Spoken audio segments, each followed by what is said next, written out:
There is a real desire to get there quick, wherever it is.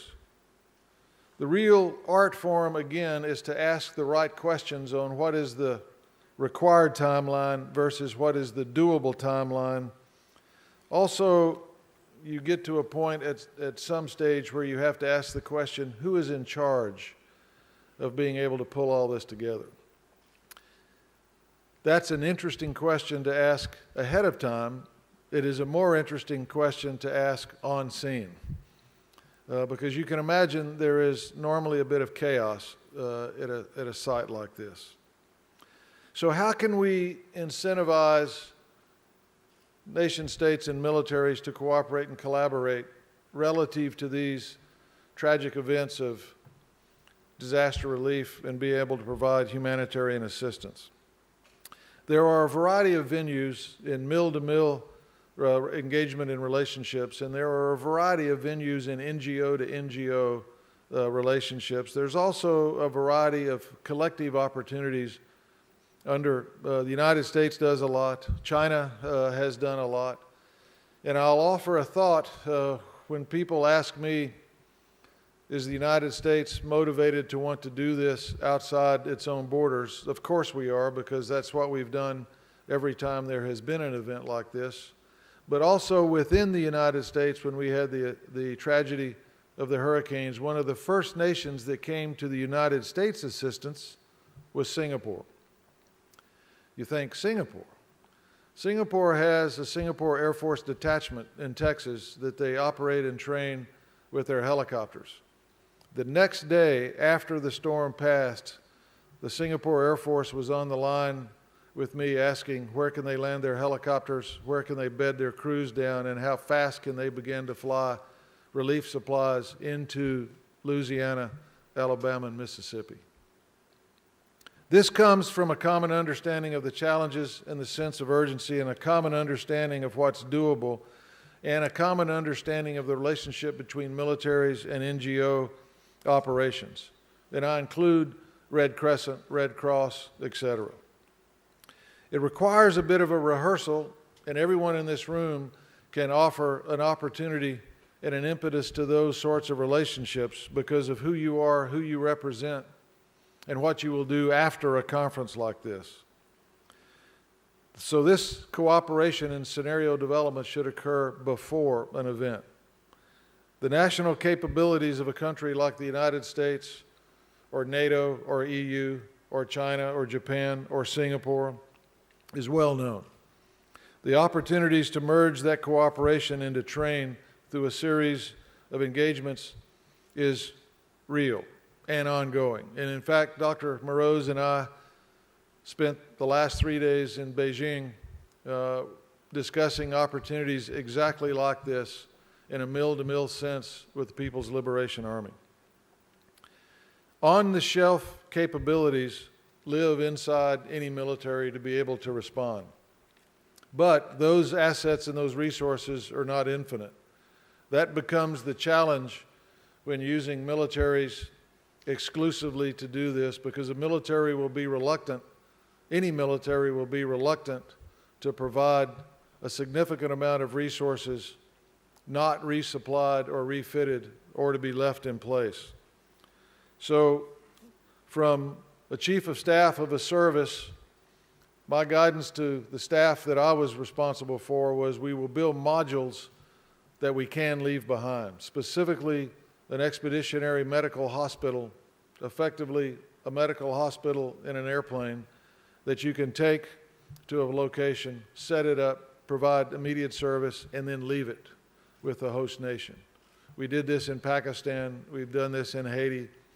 I'm not aware of the activities in Indonesia, but those sorts of things begin to get at the nub of the problem, because remember, the desire here is to immediately mitigate the suffering, reestablish order, facilitate the reconstitution of the infrastructure, and return to some sense of normalcy.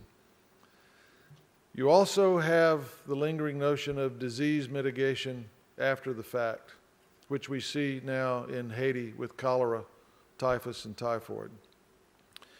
So let me then close this piece up and back to national security implications. More can be done, military to military, with the collaboration and cooperation on disaster relief. More can be done to meet the desires following the impact of storms, floods, etc. So when we think about climate change and the impacts on the environment, and we think about climate change and the impacts on a population, I would offer it's not just economic. I would offer it's not just about cap and trade, even though that is important. This is about impacts on humans and impacts on nation states. So the one piece of this that I've drilled down on is the opportunity for militaries to collaborate in the response and the mitigation of tragedy. Let me go back to the beginning now of the national security implications of this business.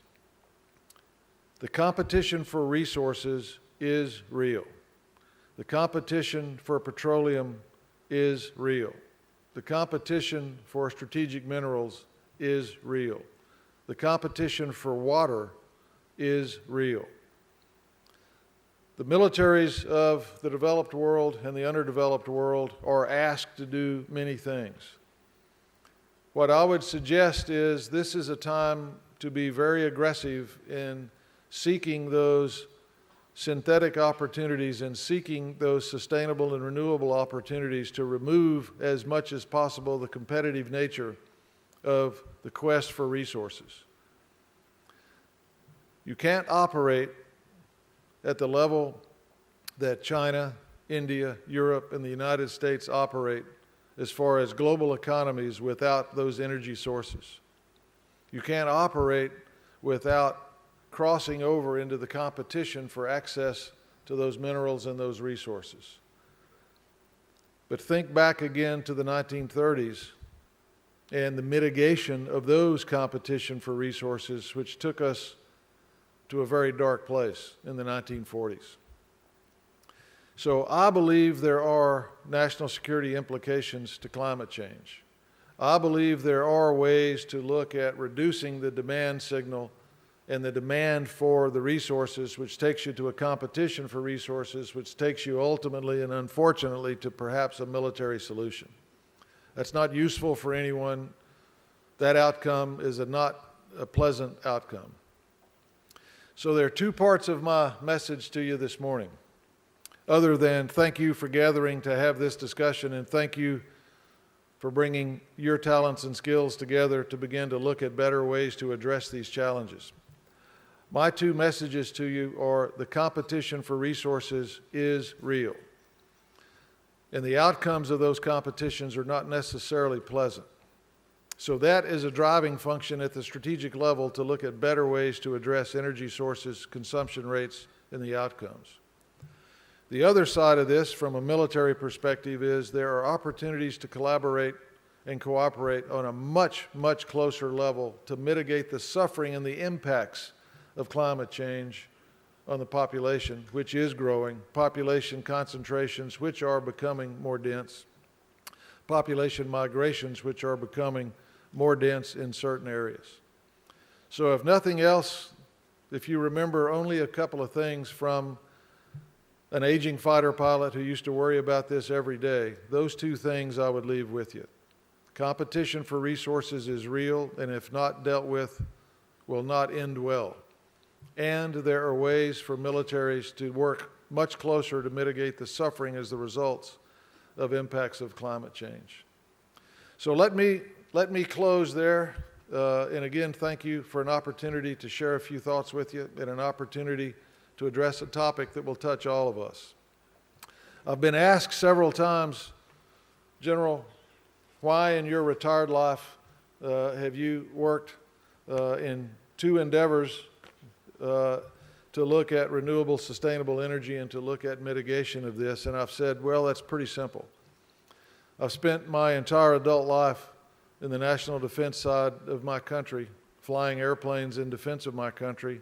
Now I've got probably, hopefully, another few years of useful consciousness that I can defend, that I can look at attempting to make the world a better place for my 3 granddaughters, a 2-year-old, a 4-year-old, and a 12-year-old. I think they deserve a shot at a world that is much more secure, much better, and much better organized and less stressful than the world that I grew up in from the late 1940s to where we are now. So that's a simple fighter pilot answer to why I think this is important. Their names are Hunter, Anna, and Kate. So thank you very much. I look forward to any comments or dialogue. Thank you.